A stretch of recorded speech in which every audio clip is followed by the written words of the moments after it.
하나님 말씀 다 같이 봉독합니다. 디도서 2장 1절 되겠습니다. 348쪽쯤에 있습니다. 디도서 2장 1절부터 8절까지 있는 말씀을 우리 한 절씩 교독하겠습니다.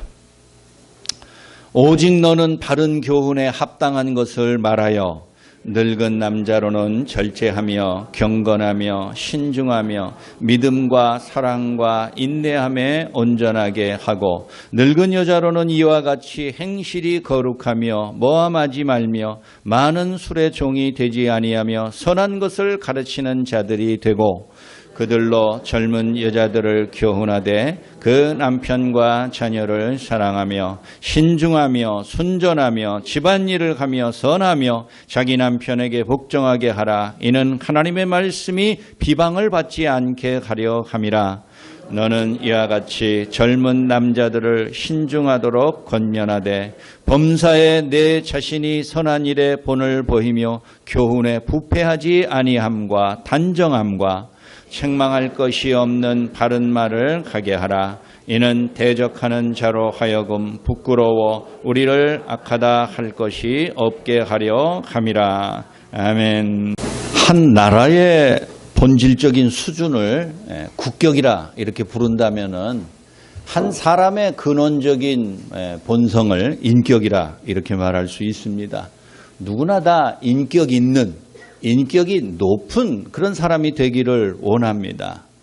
한 자연인의 인격이 과연 어디에서부터 비롯되었는가라는 문제는 오래전부터 연구의 대상이었습니다.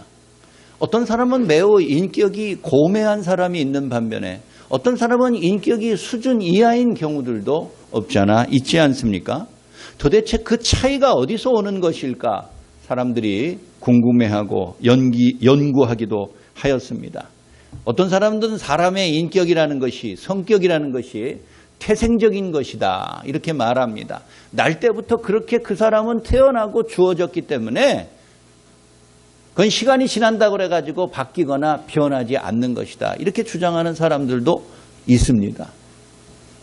우리 주변에 보면 진짜 그런 사람도 있는 것 같아요. 몇십 년 만에 만난 사람도 조금 지나다 보면은 몇십 년 전에 그 인격과 그 사람의 성격이 하나도 안 변했다는 것을 발견하고 깜짝 놀라는 경우도 있습니다. 아마 다른 사람도 나를 그렇게 생각하는지 모르겠지요. 그러나 어떤 사람들은 학문적인 근원을 댑니다. 즉 많이 배우고 경험하고 가르침을 받다 보면은 그 인격이 자꾸 변한다라는 것이에요. 여러분, 인격은 무엇으로부터 나오는 것일까? 아마 대부분의 사람들은 인격은 운전에서 나온다 그렇게 말하는지 모르겠어요. 사람이 인격과 수준과 성격대로 운전을 합니다. 성질 급한 사람들은 운전도 좀 급하게 합니다. 좀 느긋한 사람들은 운전을 좀 느긋하게 하는 경우들이 없잖아 있는 것 같아요. 동시에 인격과 성격대로 운전하기도 하지만 운전이 또 그 사람의 인격과 성격을 바꿔놓는 경우들도 있습니다. 운전이라는 것이 자기 마음대로 하는 것은 아닙니다. 가고 싶을 때 가고 서 있을 때 서 있고 어찌 그럴 수 있습니까? 남들과 똑같이 출발하고 똑같이 서야 할 때는 서야 되는 것이지요. 앞차들이 꽉 막혔는데 나 혼자 빨리 가고 싶다고 속도를 낼 수는 없는 거지요. 어찌 보면 운전의 그와 같은 습관이 그 사람의 성격을 후천적으로 바꾸는데 도움을 주기도 합니다. 저도 30년 가까이 운전하다 보니까는 내 성격이나 이런 것들이 조금씩 변하는 것을 느낍니다. 그게 좋은 방향으로 변하면 좋겠는데 좋지 않은, 원치 않는 나쁜 방향으로 변하는 것들도 여럿 있습니다. 그래서 제가 몇 년 전부터 반성하는 의미로서 운전 습관을 좀 바꾸려고 많이 노력하고 있습니다. 어떻게 해요? 좋은 쪽으로요. 남에게 도움되는 쪽으로 말해요. 그냥 전쟁하듯이, 경쟁하듯이, 자동차 경주하듯이 운전하는 것이 다른 사람에게 해를 주고 나 자신에게 해를 준다면 바꾸기는 바꿔야 될 것 같습니다. 오늘 목회서신 강의 27번째 시간으로 디도서를 두 번째 우리가 살펴보게 되겠습니다. 오늘 주제는 인격은 무엇으로부터 나오는 것인가 라는 거예요. 오늘 본문에 운전이라는 말은 하나도 없습니다. 그때는 운전할 일이 없었겠지요. 그런데 우리가 좀 더 진지하게 고민하며 생각해 봐야 될 나의 수준과 나의 본성이라고 말할 수 있는 내 인격은 과연 무엇으로부터 나오는 것인가? 변하지 않는 것인가? 어쩔 수 없이 그냥 죽을 때까지 그렇게 생긴 대로 마음먹은 대로 원래대로 살아가는 것이 마땅한가? 이런 것을 오늘 말씀의 교훈이 우리에게 가르쳐 주고 있습니다. 우리는 그리스도인입니다. 예수 믿기 이전의 삶과 믿은 이후의 삶은 본질적으로 달라야 합니다. 우리의 외모가 변하는 것은 아닙니다. 우리 주변의 상황도 바뀌는 것은 아닙니다. 그러나 우리의 내면적인 모습과 외적인 행위는 바뀔 수 있고 마땅히 바뀌어야 되는 것이지요. 그리스도인들이 예수를 믿고 난 이후의 삶의 변화를 우리가 성화 이렇게 말합니다. 점점 가면 갈수록 거룩해진다는 것이지요. 거룩하다는 것이 넥타이를 매고 성경책을 옆에다 끼고 그런 외면적인 거룩이 아니라 오늘 말씀에서도 여러 번 강조하는 경건에 이르는 사람, 경건한 사람, 그것이 바로 거룩에 이른 사람이라고 말할 수 있을 것입니다.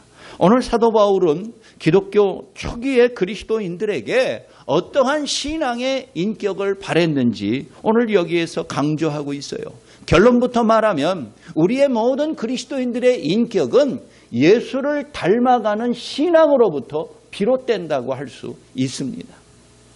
여러분들이 몇 살 때 예수를 본격적으로 믿었는지와 상관없이 그 이후의 삶은 그리스도를 통하여 내가 믿는 신앙의 모습과 믿음의 모습을 통해서 나의 인격도 다른 사람들이 칭찬할 만한 수준으로 마땅히 변화해야 된다는 것이에요.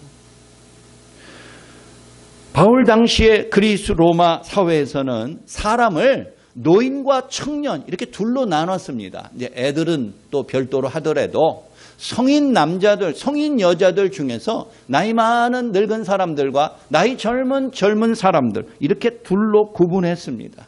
그래서 노인 그러면 지혜의 상징이에요. 젊은이 그러면은 용기와 용맹의 상징으로 구분하였다는 것이에요. 그런데 오늘 바울이 특별히 디도라는 목회자에게 편지를 하면서 사람을 네 종류의 부류로 구분하였습니다. 젊은 남자, 젊은 여자, 늙은 남자, 늙은 여자. 새로운 분류도 아니지요. 사람에 따라서 나이에 따라서 구분하기도 하지만 또 성에 따라서 남성과 여자를 구분할 수도 있는 것입니다. 오늘날 21세기에 살아가는 현대 사회에서 사람이 늙거나 젊었다는 것은 단지 세월의 문제는 아니지요. 단지 나이의 문제는 아닙니다.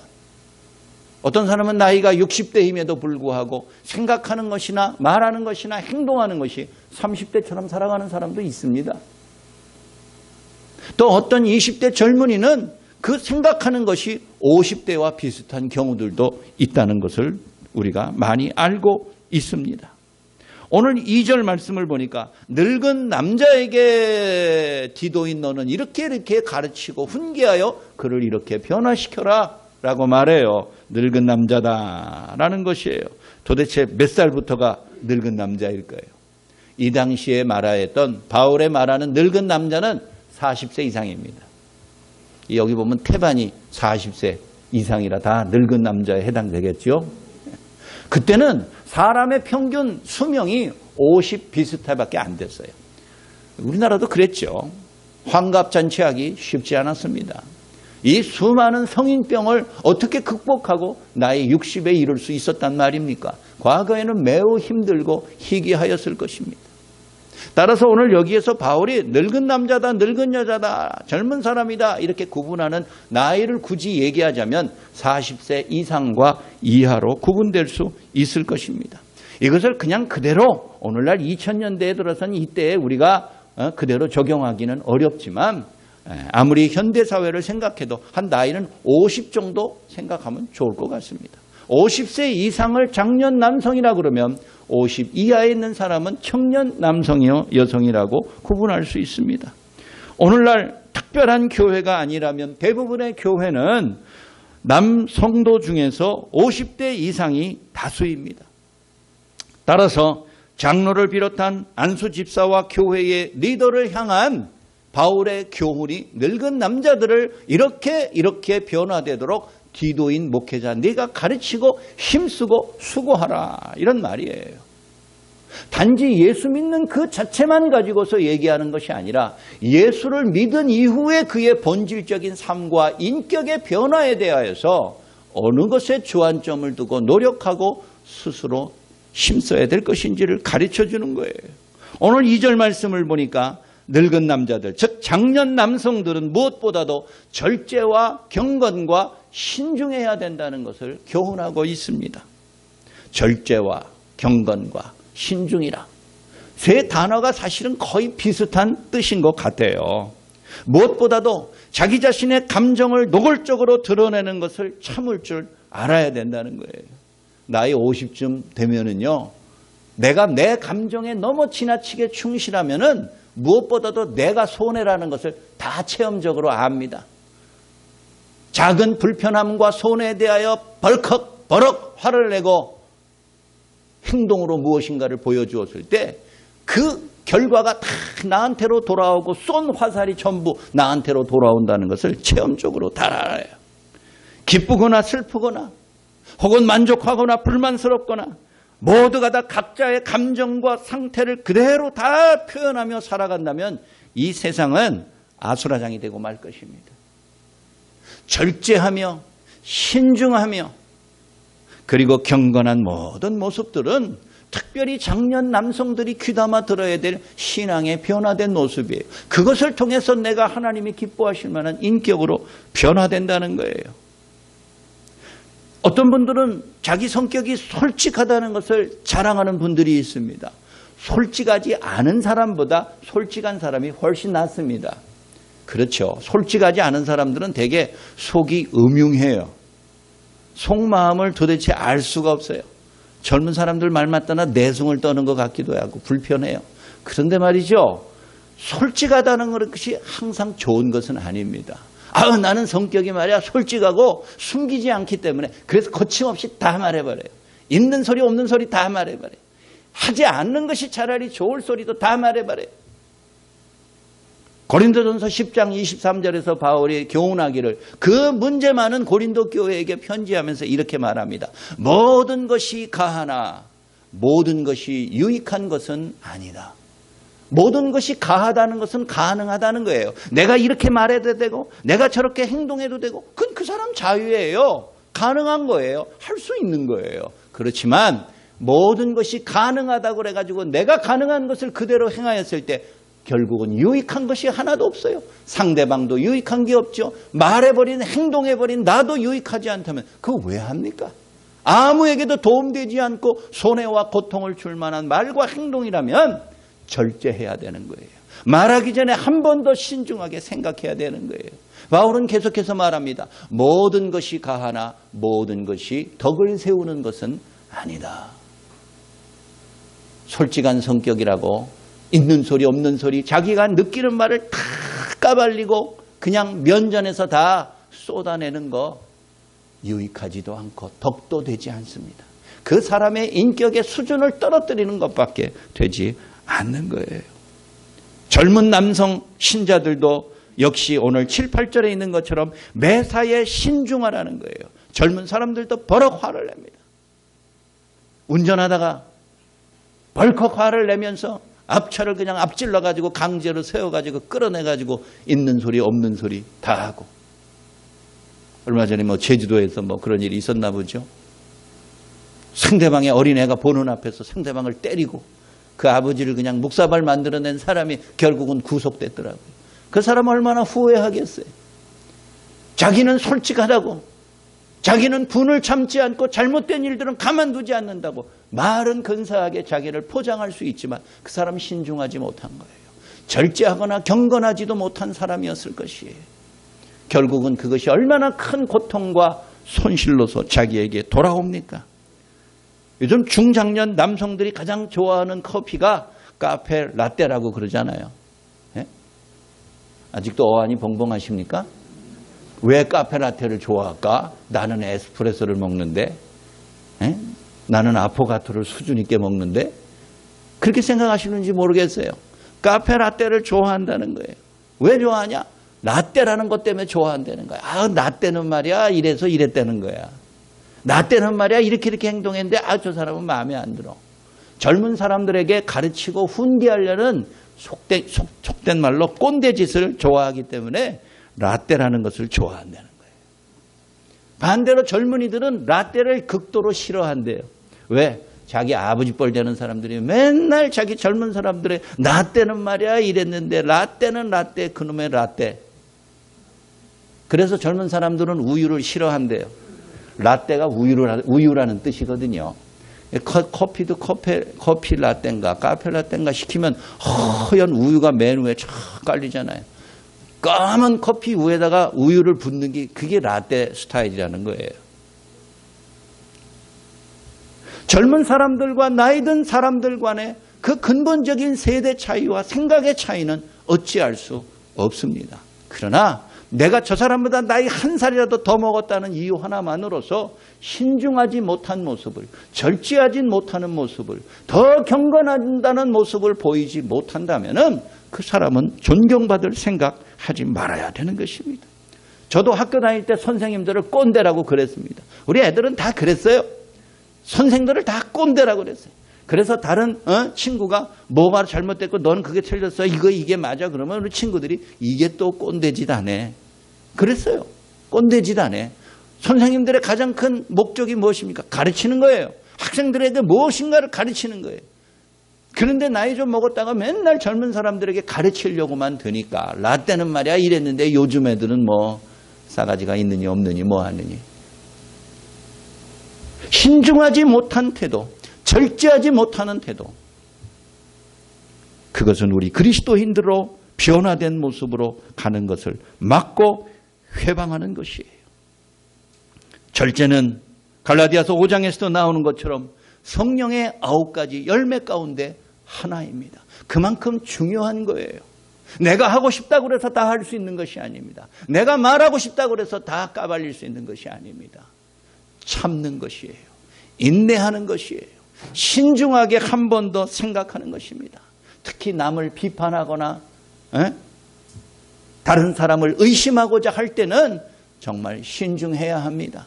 다른 사람이 특정한 사람을 비난할 때 맞아 그 사람 그런 것 같아. 이렇게 동감하는 것도 신중하셔야 돼요. 남을 칭찬할 때는 조금 빨리 해도 됩니다. 동감해도 됩니다. 앞서서 해도 됩니다. 그러나 남을 비판하거나 그 사람을 부정적인 사람으로 의심하고자 할 때는 특별히 나이 많은 장년 남성들은 조심하셔야 돼요. 신중하셔야 돼요.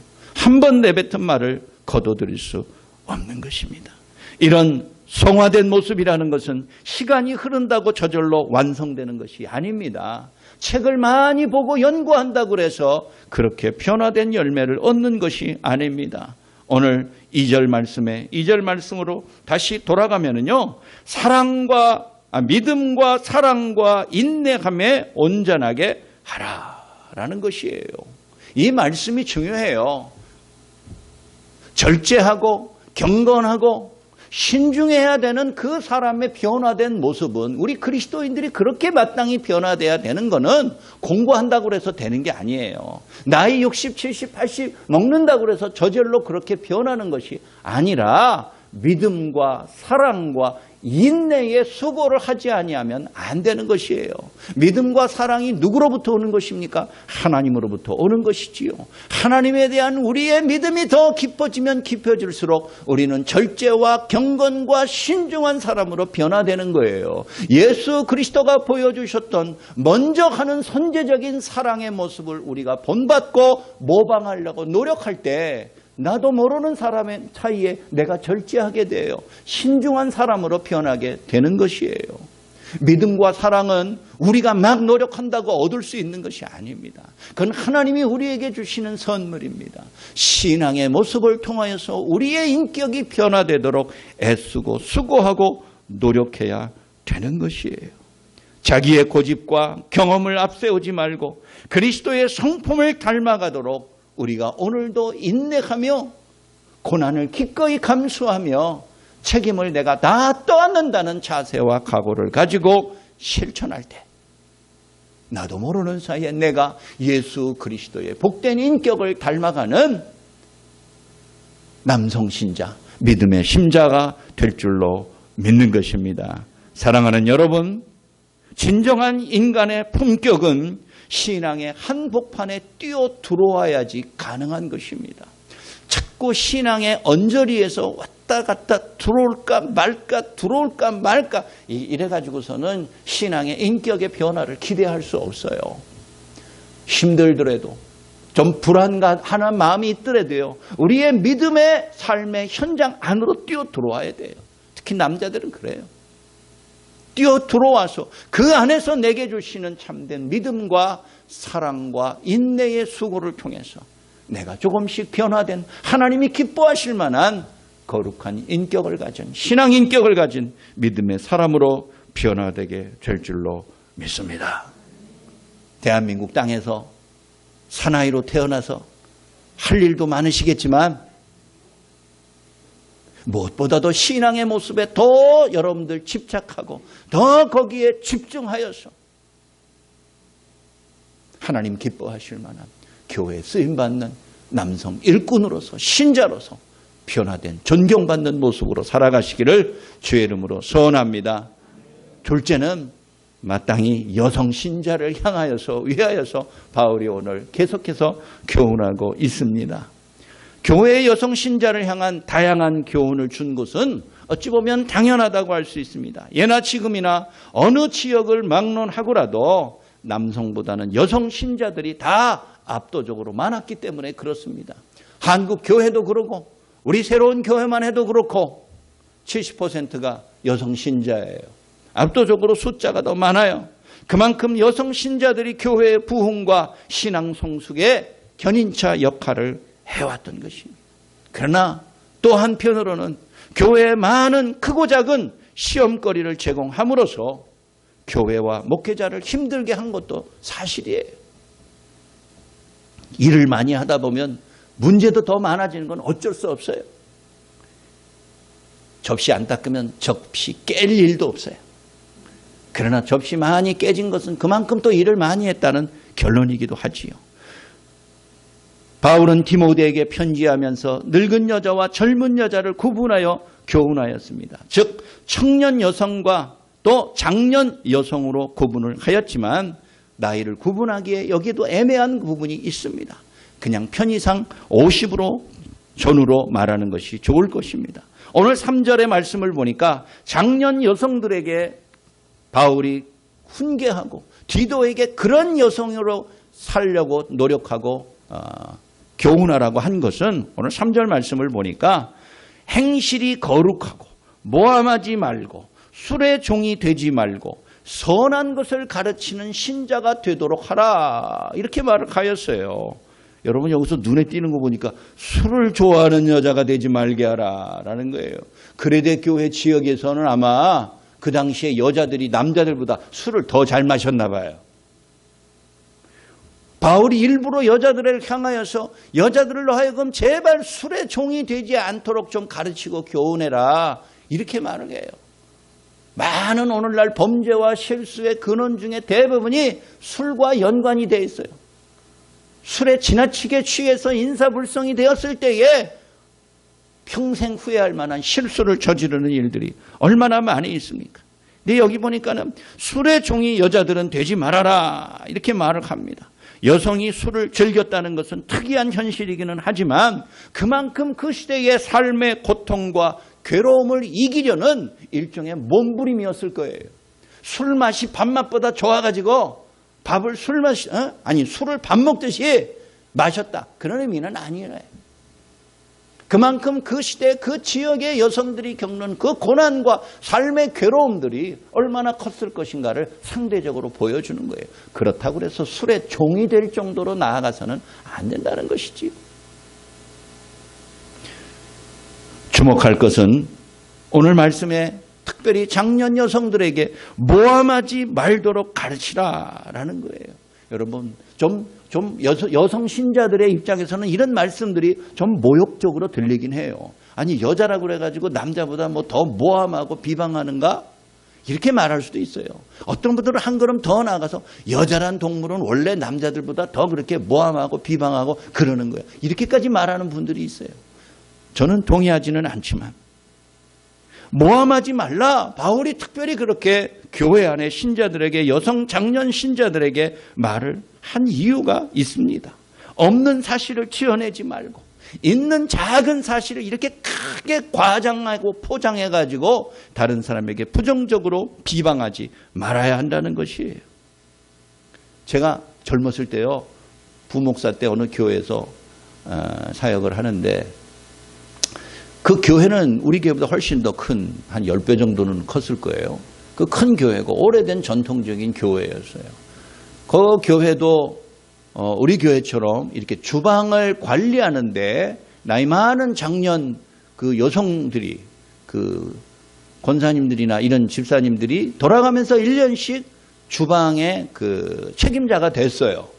예, 됐는데 어느 해에는 자꾸 그 냉장고 안에 있는 음식이 다 상해버리는 거예요. 그래서 참 한두 번이면은 뭐 그냥 어쩌다 그럴 수도 있겠다 이렇게 생각을 하는데 계속 매주 그러는 거예요. 그러니까 그 주방을 맡았던 그 나이 많은 권사님이 막 괴로운 거예요. 아니 왜 이렇게 상한가? 그러니까 막 주변에서 또 막 별의별 얘기들이 막 돌아다니는 거예요. 일부러 돈 싸게 저기 하려고 그래가지고 좋지 않은 음식을 사다가 냉장고에 넣으니까 며칠 지나니까 저절로 저렇게 됐다는 등, 돈을 어떻게 빼돌렸을지도 모른다는 등, 뭐 온갖 소리가 다 들리는 거예요. 그래서 나한테, 부목사인 나한테까지도 그런 이야기가 들려서 이게 내가 좀 조사를 해야 되겠다. 왜냐하면 그분이 너무 괴롭고 곤혹스러워 아주 신실하게 교회를 위해서 수십 년간 기도하며 헌신하였던 장년 여성이었는데 그 일로 인하여서 너무 괴로워하는 거예요. 그 남편도 너무 괴로워하는 거예요. 당장 그만두라고. 막 이렇게 막 서로 부부싸움까지 일어나는 거예요. 그래서 제가 한전에다가 전화를 했어요. 우리 이 지역에 정전됐다가 중간에 전기가 다시 들어온 적이 있느냐. 그럴 수가 있잖아요. 정전이 돼서 몇 시간 동안 냉장고가 가동이 안 됐다가 몇 시간 만에 그냥 또 전기가 툭 들어와요. 그때는 뭐 20몇 년 전이니까 여러분 그렇게 사전 예고하고 정전이 되고 전기가 들어온 다음에 주민들한테 다 이렇게 뭐 문자 돌려서 전기가 다시 들어왔다고 일어나는 그런 시대가 아니에요. 그냥 툭 하면 전기가 어떨 때 나가요. 그런데 매달 며칠부터 며칠까지 그 지역에 정전된 적이 없다는 거예요. 그러니까 냉장고의 문제가 아니에요. 그래서 제가 그 교회를 관리하는 집사님한테 문단속 좀 철저히 합시다. 에? 그래서 평일에는 사람이 드나드는 것을 다 우리가 알 수 있고 누가 몇 시에 온다는 것을 확인할 수 있게끔 출입문만 저기만 해놓고 사무실에서 사람이 왔다 갔다 하는 거를 이렇게 좀 확인합시다. 이렇게 얘기를 했는데 그래도 그 일이 꾸준히 계속이 벌어지는 거예요. 도무지 어떻게 된 일인지 찾을 수가 없는 거예요. 그래서 어느 날 그 교회 관리 맡은 분이 나한테 오더니 목사님 큰일 났습니다. 뭐예요? 드디어 그 이유를 알았다는 거예요. 그 냉장고에 음식이 상한 거를 알았다는 거예요. 왜 상하느냐? 아무개가 들어와서 냉장고 코드를 뽑았다는 거예요. 그걸 자기가 몰래 카메라로 하도 자기 교회 관리 좀 똑바로 하셔 하도 그냥 교인들이 이야기를 하니까 자기도 너무 괴로운 거예요. 분명히 교회 출입한 사람들을 자기가 잘 체크를 했는데 뭐 별 문제가 없었다는 거예요. 그래서 몰래 카메라를 설치한 거예요. 이 양반이 관리인으로서. 그런데 거기에 범인이 잡힌 거예요. 교인 가운데 또 다른 장년 여성 한 명이 냉장고 코드를 몰래 뽑아놓고 나중에 저녁 때 되면 다시 또 꼽으로 또 들어오는 거예요. 그거를 발견해가지고 나한테 얘기한 거예요. 그냥 가슴이 철렁 내려앉았어요. 담임 목사님한테는 차마 말을 못하겠고 부목사인 나한테 와서 말을 하는 거예요. 그래서 내가 그 테이프를 뺐고 입 좀 다물고 계시오. 내가 해결할 테니까. 그랬어요. 그래서 그분을 내가 찾아서 만났습니다. 이래서 이렇게 됐습니다. 했더니 얼굴이 벌개지면서 할 말이 없는 거죠. 아니 그 테이프에 다 이미 녹화가 되어 있는데 뭘 어떻게 그게 왜 그러세요 도대체? 무슨 억하심정으로 그러니까 그 주방 맡은 그 사람이 싫다는 거예요. 그냥 그 사람이 싫어서 그 사람이 곤경에 빠지게 하기 위하여서 그 위험을 무릅쓰고 몇 주 동안 진짜 뭐 도둑 고양이처럼 드나들면서 냉장고를 뽑았다 끼웠다, 코드를 뽑았다 끼웠다. 그것도 참 어떻게 참 그렇게 사람 눈을 피해가지고 잘할 수 있는지. 그래서 제가 어떻게 할 도리가 없어요. 앞으로 그러지 마세요. 그러지 마세요. 그리고 내가 그 곤경에 처한 주방 담당 권사님한테서 가서 이야기를 했습니다. 어떤 사람이 이렇게 해서 당신을 좀 비난하는 마음으로 그랬다고 합니다. 누구냐고, 어떤 자식이냐고 말해요. 그래서 어떤 자식은 아니고 차마 말을 해줄 수가 없었어요. 차마 말을 해줄 수가 없었어요. 그냥 그렇게 이해합시다. 앞으로 이런 일들 절대로 없을 테니까. 그러나 나한테 쏟아졌던 수많은 모함과 비방과 쓸데없는 억측들을 그 목사님 어떻게 다 해결할 겁니까? 내가 나중에 여전도에 원래에 가서 설교하러 갔을 때 내가 다 이렇게 잘 얘기를 해줄 테니까 정 권사님 좀 참고 넘어갑시다. 당신 정도의 인격이면은 이거 한번 참고 넘어갈 수 있잖아요. 했더니 알았습니다. 무사히 넘어간 적이 있어요. 때에 따라서는 교회 안에서 그와 같은 잘못된 인격의 모습을 가지고서도 교회를 큰 풍파 가운데 일어나게 되는 일들이 있을 수가 있어요. 나중에는 그 억울한 일을 당하였던 그 권사님의 남편 안수 집사님이 날 찾아오더니 도대체 어떤 사람인지 이름이나 좀 알자고 그래서 알 필요 없다고. 알 필요 없다고. 알아서도 안 된다고. 알아봤자 도움도 안 된다고. 그것도 설득하는데 또 2박 3일 걸렸어요. 여러분, 모함을 여성의 보편적인 본성이라 이렇게 변명하지 마세요. 다른 사람들을 모함하고 없는 사실을 있는 것처럼 위장하는 것이야말로 재판장이신 하나님을 경시하는 오만한 태도라는 것을 아셔야 되는 거예요. 남들은 아무도 알지 못할 것이다. 나 혼자 비밀리 모함하고 다만 나 혼자 모든 일들을 도모할 수 있을 것이다. 불꽃 같은 눈을 가지신 하나님을 우습게 보는 행태예요. 사람은 속일 수 있어도 피할 수 있어도 하나님은 속일 수 없다는 사실을 우리 모두 알아야 되는 것입니다. 다른 사람을 사랑할 시간도 부족한 늙은 우리들입니다. 나이 많은 장년들 우리들입니다. 사랑하기도 부족한데 미워할 시간이 어디 있습니까? 오늘 말씀은 여성은 여성을 통해서 배운다라는 사실을 또 우리에게 가르쳐 줍니다. 교회에서 신앙의 성장과 성숙은 목사의 몇 분 안 되는 설교만 가지고서 충분하지 않습니다.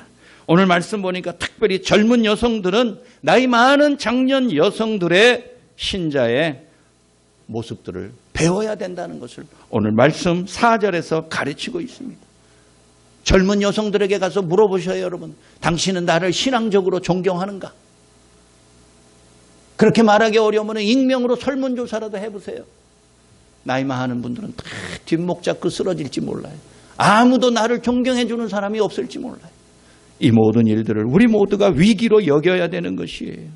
끊임없이 불평하고 원망하는 잔소리는 젊은 여성들에게 감동을 주지 못합니다. 본받고 싶어하지 않는 대표적인 악덕이 되는 거예요. 바울이 특히 젊은 여성들에게 신앙의 본질을 잘 가르치라라고 나이 많은 여성 신자들에게 명한 것은 무엇보다도 복음이 비웃음거리가 되지 않게 하기 위함입니다. 오늘 5절 하반절의 말씀이 바른 것인 거예요. 하나님의 말씀이 복음이 다른 사람에게 비방거리가 되지 않게 하는 것이에요. 그레데 교회는 복음의 가치보다 세상의 비방거리가 되었습니다. 이 얼마나 불충한 하나님께 불충한 신앙의 모습입니까? 인격적인 변화는 참된 경건으로부터 나오는 것입니다. 성숙한 신앙생활과 훈련이 결국 한 인간의 품격을 세우는 출발점이라는 것입니다. 오늘 우리 새로운 교회 이 자리에 있는 우리 젊은 여성 신자들, 여러분들에게 오늘 주신 이 말씀이 좀 시대착오적인 말씀이에요. 남편에게 복종하라, 집안일을 열심히 잘해라. 요즘 시대하고는 전혀 맞지 아니하는 교훈인 것은 틀림없는 사실입니다. 그러나 바울이 그렇게 교훈하였던 진짜 목적이 무엇인지를 주목해야 돼요. 내용과 표현의 모습은 좀 다를지라도 중요한 것은 자기의 맡은 일에 열매를 얻기 위하여서 수고하라는 뜻이었어요. 가정이면 가정, 가족이면 가족, 그 사람에 대한 열심과 헌신을 통하여서 열매 맺는 신자가 되게 하는 것이, 그게 젊은 여성 신자들을 향한 바울의 교훈이었던 것입니다. 사랑하는 여러분, 가정이든 직장이든 매사 신실과 경건을 바탕으로 결실하는 것이야말로 그게 하나님의 뜻입니다. 사랑하는 우리 여성 신자들이 그와 같이 생각이 건전하고 단정하여서 신자로서의 품격을 갖고서 나아갈 때 복음과 진리가 세상의 희망이 되고 비방거리가 되지 않는다는 것입니다. 저는 요즘 그 기독교를 비방할 때 개독교라는 말이 있어요. 예? 우리 한국 사회에서 개라는 단어 쓰는 거, 뭐 서양도 마찬가지지만 아주 모욕적으로 느껴요. 그러나 교회를 극도로 혐오하는 사람들은 기독교를 개 같은 기독교라고 그래서 개독교라고 불러요. 아주 그 말만 들으면 아주 그냥 저도 가슴이 아파요. 그러나 입장을 바꿔놓고 생각하면 이름을 잘 줬다, 그렇게 생각도 들어요. 상대방을 극도로 공격할 때는 그런 식으로 공격을 해야 된다. 그런데 우리가 그러한 공격을 받고 있어요. 교회와 신자들이 세상의 존경과 사랑과 모범의 대상이 되지 못하고 있다는 뜻이에요. 우리는 도대체 뭘 가지고 전도하려고 그럽니까? 말 가지고 요즘 전도할 수 있습니까? 아닙니다. 우리의 삶으로서 전도하지 않으면 한 명도 전도하기 어려운 시대 속에 살아가요. 그 사람 진짜 본받을 만한 사람이다. 그 사람 정말 다른 사람보다 인격이 훌륭한 사람이다. 언제부터 저 사람이 저렇게 되었을까? 어떻게 하여 저 사람이 저렇게 변화됐을까? 아, 복음과 신앙으로서 저 사람의 인격이 저렇게 변화되었구나. 그것만큼 훌륭한 전도가 없을 것입니다. 사랑하는 여러분, 우리가 예수를 우리의 구주로 믿고 고백하는 영생과 구원의 확신 중요하지요. 그러나 그것은 과거의 일이 되었습니다. 이제 그것은 그것으로 끝난 것이에요. 바뀔 수 없는 것이에요. 이제는 현재의 삶이 중요합니다. 그래서 예수를 우리의 구주로 믿고 살아가면서 현재 내가 어떻게 변화된 모습과 내 인격이 하나님 앞에서 세상 사람들에게 인정과 존경받을 만한 사람으로 변화된 것인가? 여러분, 우리가 잘 고민하며 신중하게 생각을 해야 되는 것입니다. 사랑하는 여러분, 많이 배우지 못했어도 존경받는 신앙 인격을 갖추는 것이 무엇보다도 중요하다는 것을 알아야 할 것입니다. 예수 그리스도를 롤 모델 삼아서 그리스도처럼 행동하고 그리스도처럼 짧은 교훈을 실제로 실천하는 헌신을 통하여서 복음이 복음답게 살아나가고 교회가 교회답게 부흥할 수 있는 믿음의 거룩한 신자의 소명 다하시는 여러분들의 삶 되시기를 주의 이름으로 간절히 축원합니다. 자비로우신 아버지 하나님, 은혜를 감사합니다. 우리를 예수 믿게 하여 주셔서 감사합니다. 세상에